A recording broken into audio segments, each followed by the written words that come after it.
often make the statement that with this program, the Ten Commandments of Leadership, that we present current events and newsmakers in the light of best practices from the Bible. And there are some who say they can take it or leave it. They don't really know whether that's true or not. But I've got one today that comes straight out of the headlines. You can't get any more of a parallel between the Bible, best practices in the Bible, from the Bible, and current events and newsmakers. Hey, everyone. I'm Tim Alston, and welcome to the 10 Commandments of Leadership.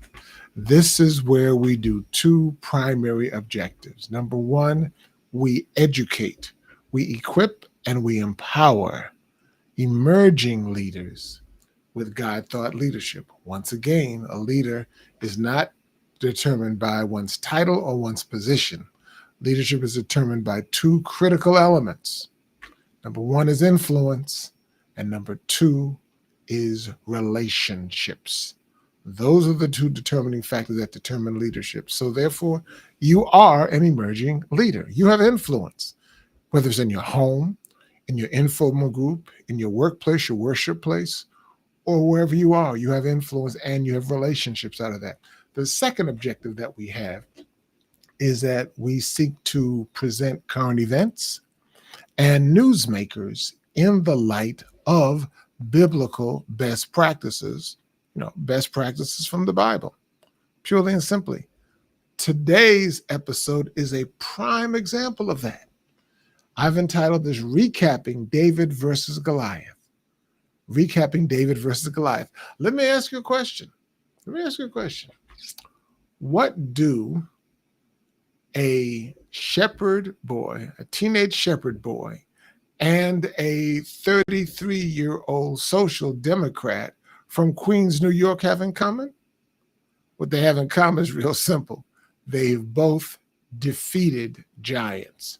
They both defeated giants. Folks, I'm still rocking. I'm still shaking. In fact, the whole political world is still shaking. And not just on the right, but also on both sides of the aisle, both Republicans and Democrats. It's what they're calling an historic upset in New York City. I don't view it that way, but I'm getting a little bit ahead of myself. On last Tuesday, June 24th, 33-year-old New York State Assemblyman Zoran Mamdani. Yes, get used to that name.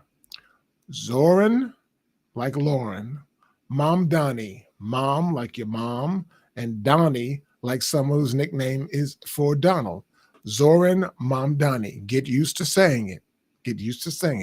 Zoran Mamdani bested not just one giant, but two giants in the New York City Democratic mayoral primary. He beat three-time Governor Andrew Cuomo and the sitting incumbent mayor, Eric Adams. Just let that sink in for a minute. Let me say it again for you. Last Tuesday, June 24th, 33-year-old State Assemblyman Zoran Mamdani defeated not one, but two giants in the Democratic primary for mayor in New York City.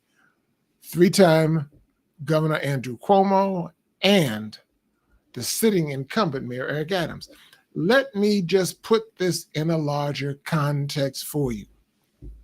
Zoran Mamdani, I'm still learning how to pronounce it too. I mean, he was polling at 1%, just weeks before the vote on November 24th. Zoran Mamdani. The political establishment consistently mispronounced his name. They grossly underestimated him, and they overlooked his political chances. And guess what? Now he is likely to become the mayor of the nation's largest city. Yes, giants fell, the earth shook. And this story, well, some may consider it to be a political upset and a news story, but it's not new. Actually, it's very, very biblical. David and Goliath, the story that we know, is not just some bedtime story. It's a best practice from the Bible. And there perhaps is no one that could better capture that best practice than Malcolm Gladwell in his book from 2013 entitled David and Goliath, Underdogs, Misfits, and the Art of Battling Giants. Folks, if you don't have this book, I strongly, strongly suggest you get it. It is interesting reading, it's quick reading, it's detailed. It will mess up your traditional thinking, and it will also, well, I would suggest, I've got the physical book, but I also got the audio book so I could listen to it and hear the author tell the story in his own voice and in his own passion. Well worth it. Well worth it. It's a great book. For example, in the book, Gladwell wrote, giants are not what we think they are. The same qualities that appear to give them strength are often the source of great weakness. He goes on to say, being an underdog can open doors, create opportunities, educate and enlighten, and make possible what might otherwise be unthinkable. And that, in a nutshell, was Zoran Mamdani. For example, he didn't have Goliath's armor. Instead, he had TikTok. He didn't have a dynasty's war chest like Cuomo. Instead, he had 20,000 grassroots donors. By comparison, Cuomo raised over $4 million from big donors. And Mamdani, he raised only $1.7 million, but they came from the little people, the people that worked for the campaign, knocked on doors. He ran his campaign on boldness, rent freezes, fare-free transit, and economic dignity. Excuse me. What he did, he listened. He knocked on doors. He fought in the alleys, but not in those ivy-covered towers, no. And he reminded me of this other Gladwell quote. Gladwell says, why do we always automatically assume that the battle belongs to the giant? We do that. We do it all the time. Underdogs, this is what he says, underdogs win all the time. Underdogs win all the time. Why do we assume that being smaller or poorer is a disadvantage? The proof of the pudding came from the Attorney General from the state of New York, Letitia James. She made a comparison between Barack Obama and Zoran Mamdani. She said, quote, they mispronounced his name. They called him inexperienced. It reminds me of someone who once ran on hope and change. And let me put a pin there for a second. Do you remember back in 2004, 2005, when many of us were first introduced to this guy named Barack Obama? Do you remember how many of us said, oh, no, he ain't going to win. He can't win.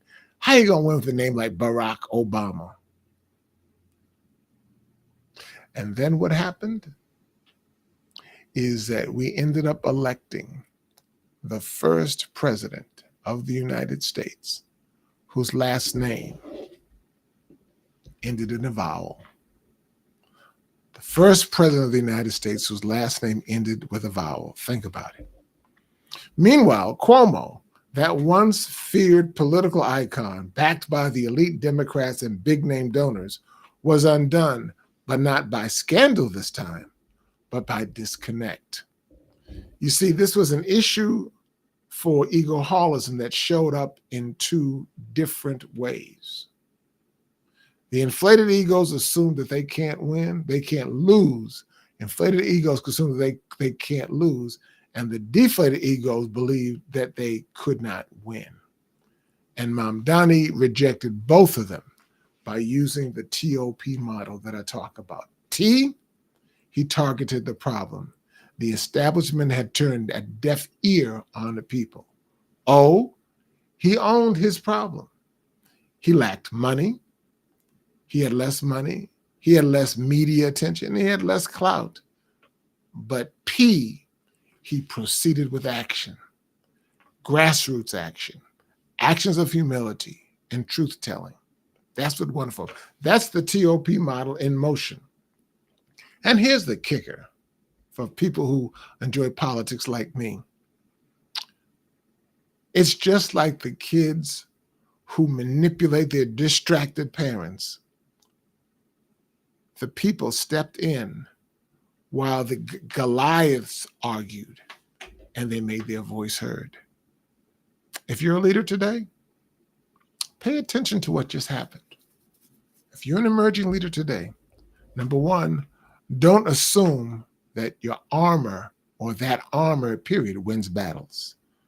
Number two, don't overlook the Davids that are all around you. And number three, don't miss your slingshot moment. Underdogs win all the time. Once again, giants aren't as strong as we think, or strong as they think. And when we lead with purpose instead of with pride, when we listen more than we boast, then you and I can drop a Goliath. Are you ready to defeat the Goliaths in your life? If you are, then reach out to me. Contact me at info@timalston.com. We can talk about it. I'd love to hear from you. And if anything I've said has been informative, has been inspiring, and has been encouraging, then I invite you to like, share, and subscribe.